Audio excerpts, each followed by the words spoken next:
The sun had just dipped below the skyline, casting a golden glow across my apartment. I was sitting by the window, the soft silk of my blouse brushing against my arm, scrolling through emails while my coffee grew cold. Life, as I carefully curated it, looked perfect from this vantage point. My job at the design firm, my cozy apartment, the subtle elegance of my carefully chosen decor. Yet a hollow ache lingered in the corner of my chest, the kind you hide behind a polished smile. Then my phone buzzed. I reached for it, expecting a client reminder or a casual message from a friend. Instead, it was an Instagram notification, a story posted by my younger sister, Hannah. My stomach dropped before I even clicked. There she was, standing with mom and dad in front of the church, floral wreaths at their feet, all of them looking solemn, and there it was in bold letters. "Goodbye, Grandma. We'll miss you forever." I stared at the screen, my hands tightening around the phone. Not a word, not a call, not even a text from my parents. My heart raced, a mix of shock, hurt, and disbelief. Pride fought with pain, but beneath it all, a simmering ember of something else, a quiet, determined fire I had carried for years. I set my phone down, listening to the faint hum of traffic below, and whispered to myself, "They underestimated me. They always do." I remember being 17, sitting cross-legged on my bedroom floor, the carpet rough under my hands, while Mom's voice carried up the stairs like a storm warning. "Sophie, you're being dramatic," she snapped. "You don't need to make everything about yourself." I clenched my jaw, trying to swallow the lump rising in my throat. It wasn't about drama. It was about being ignored, about always being the problem child who spoke too loudly, laughed too much, and dreamed too wildly. Dad had joined the chorus downstairs, his voice calm but cold. "Sometimes families make decisions you don't understand. You'll get used to it." But that day, I knew I wouldn't. My room was littered with books, sketches, and trinkets that felt like pieces of me, tiny fragments of a girl who wanted more than their world could offer. I picked up a small, worn music box Grandma had given me the Christmas before. She had whispered as she handed it over, "One day, you'll need to remember that your heart knows your path better than anyone else." I held it to my chest, feeling the carved wood against my cheek, tears blurring the view of my scattered dreams. That night, I made a choice.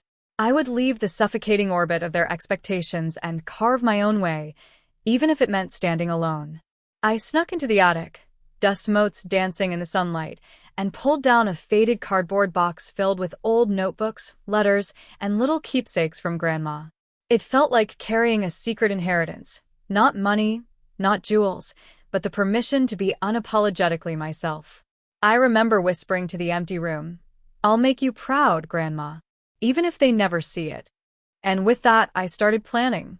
A scholarship application here, a summer internship there, every small step a rebellion against the invisible walls my family had built around me. The sting of being dismissed, the rejection I had felt, became fuel, not chains. That night, I didn't just cry. I lit the first flame of the life I would one day own. College felt like stepping into a world painted in brighter colors than my small-town life had ever shown me. I rented a tiny studio apartment near campus, walls bare except for the small music box from Grandma on the windowsill. That simple object became my anchor, a reminder that I was no longer living to meet anyone else's expectations. It wasn't easy.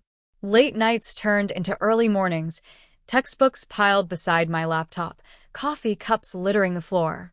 I struggled with self-doubt, constantly whispering, "Maybe you're not enough." But then there was Professor Marlowe, a seasoned designer with sharp eyes and a soft voice, who saw potential in my messy, unpolished sketches. "You've got a vision," he said one afternoon, leaning against my cluttered workspace. "Don't let anyone tell you what it's worth." That simple encouragement felt revolutionary. I took odd freelance jobs at first, redesigning a boutique's logo, building social media campaigns for local cafes, small projects that barely paid for rent, yet they gave me confidence. Every late-night client call, every painstaking revision, every critique turned into a lesson. When my first significant client came along, a regional publishing company needing a full brand redesign, I felt a quiet thrill coursing through me. The project paid more than I'd ever earned, but more importantly, it confirmed something Grandma had always known. I could do this on my own terms. I moved apartments again, this time to a sunlit loft with floor-to-ceiling windows overlooking the city. I decorated sparsely but intentionally, a few pieces of art, my music box on the shelf, a stack of journals filled with plans and sketches. Everything in the space reflected my growing independence. I never posted about my success on social media. Family updates remained minimal, a photo of a cafe latte here, a landscape sketch there. They didn't need to know how far I'd come. I didn't need their approval anymore. Over the next few years, my career flourished quietly. I built a small but loyal client base, learned to negotiate contracts, and eventually launched my own design studio, Reynolds Creative. I learned to fight stereotypes in a male-dominated industry. Being underestimated became my secret weapon. Every challenge was a reminder of the afternoons spent on my bedroom floor, clutching that music box, telling myself I would be more than what they expected. And yet, beneath the satisfaction of success, there was a quiet ache, the absence of family recognition. Not from pride, but from the sting of being deliberately excluded, like invisible ink over the milestones of my life. Every email ping, every congratulatory message from a mentor or friend reminded me that while I had flourished, a piece of the past still lingered, unresolved. That ember of fire, hurt, resilience, determination, stayed alive, shaping every decision, every victory, every carefully hidden triumph. It started with a knock at my studio door. I had just finished reviewing a client proposal, the faint smell of fresh paint and coffee lingering in the room. I opened it to see Mom and Dad, faces tight with awkwardness, and Hannah, the ever-innocent middle child, clutching her phone as if it could explain everything. "Hi, Sophie," Mom said, voice brittle. "We, thought we should come by." I studied them quietly, letting the moment stretch. My loft was a testament to everything I had built. Tall windows letting sunlight spill across custom furniture, walls adorned with bold prints I had designed, a sleek drafting table stacked with materials. On the shelf behind me sat the music box from Grandma, its soft, carved beauty catching the light. They noticed it immediately, lingering on it with a mix of recognition and discomfort. "Wow, this place," Dad muttered. His eyes darted around, trying to reconcile the image of the daughter they thought was struggling with the woman standing before them. I gestured toward the office space. "Welcome to Reynolds Creative." Their faces flickered, disbelief, confusion, a subtle shadow of guilt. Mom opened her mouth, then closed it, like the words had deserted her. Hannah, meanwhile, had begun scrolling, realizing she had stumbled into more than a casual visit. I walked them through the studio, explaining projects casually, a recently completed branding package for a regional chain, a large canvas of a design campaign I had led, the awards subtly displayed on the shelf. I watched their reactions carefully, each glance, each hesitation, the unspoken questions hanging in the air. Then I handed Mom a folder. "These are the financials," I said softly. "The contracts, revenue streams, and client lists. I wanted you to see that I'm not just surviving. I've built something lasting." Their jaws tightened. Dad's hand brushed against the table edge, fingers curling, while Hannah's mouth hung open slightly, eyes wide. "I'm the owner," I continued, letting each word sink in. "I've grown Reynolds Creative from a one-person side project into a thriving studio with multiple clients nationwide. My net worth is well beyond what you ever imagined for me, and all of this," I gestured around the space, "I did without your help, without your invitations, and yes, even without your acknowledgement." The room was quiet except for the soft hum of my computer and the ticking of a vintage clock on the wall. Mom's eyes glistened, and I could see the shame there, the realization that their exclusion had consequences they hadn't anticipated. Hannah swallowed, finally finding her voice. "Sophie, I didn't know." "You didn't need to know," I said gently, though firmly. "That's the point. I built my life without your permission, without your approval, and I've learned something important. I don't need it. But now that you're here, you get to see the result of that choice. I let the silence linger, letting them absorb everything. The disbelief was palpable, the guilt heavier than any words they could offer. In that moment, I realized this confrontation wasn't about revenge. It was about acknowledgement, recognition, and finally, closure on a wound that had been left open for far too long. The room felt charged, like the air had shifted, and I was no longer the vulnerable girl they once dismissed. I stood tall, letting the authority I had earned settle into my posture. Mom's shoulders slumped slightly, Dad's hands tightened at his sides, and even Hannah's usual chatter had gone silent.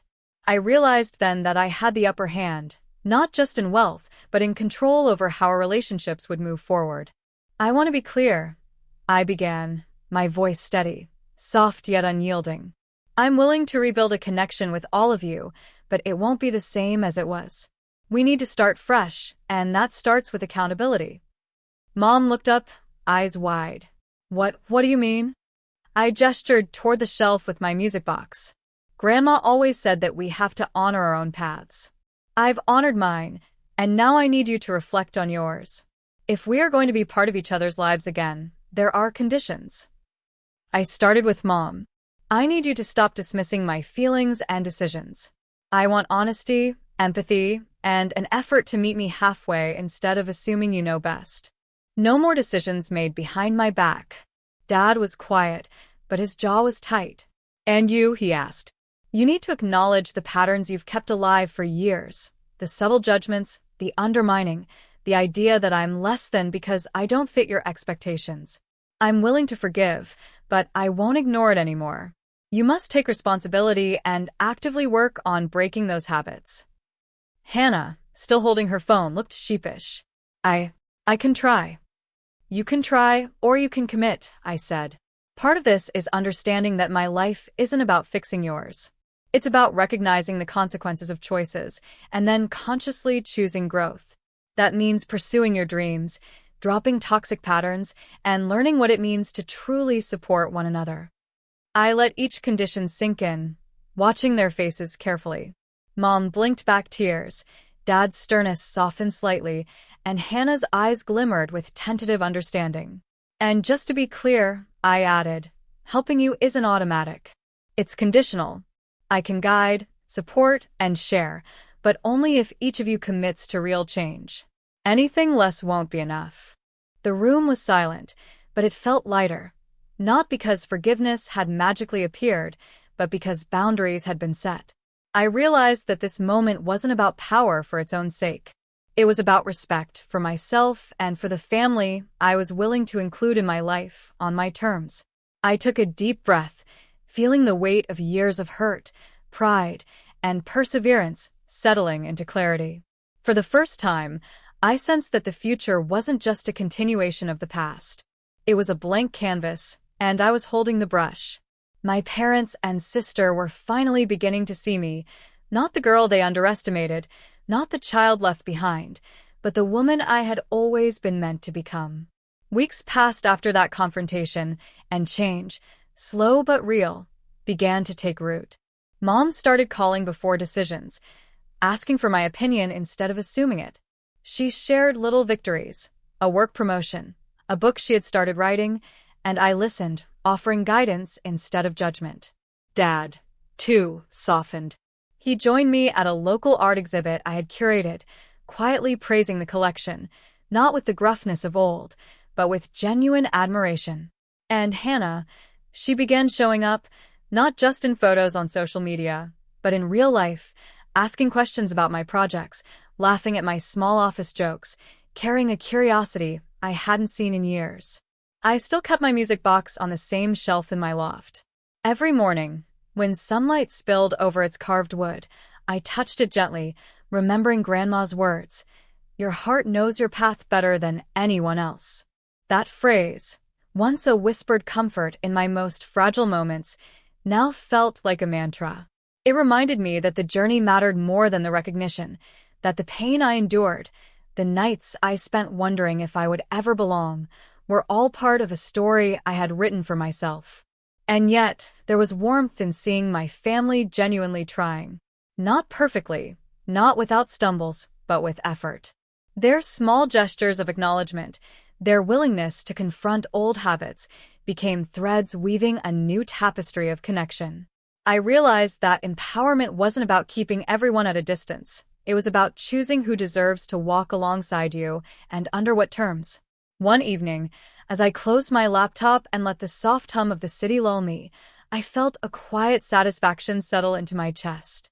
I had been hurt, excluded, underestimated, yet I had grown, built, and thrived. The very people who once dismissed me were witnessing my strength, and that realization wasn't just satisfying, it was liberating. I lifted the music box once more, twisting the small key and letting its melody fill the loft. It was a gentle, lingering tune, like a reminder that I had always been capable, always resilient. I smiled, knowing that the past had shaped me, but didn't define me. And as the notes faded into the golden evening light, I whispered, softly but firmly, I am more than they ever imagined, and that is enough.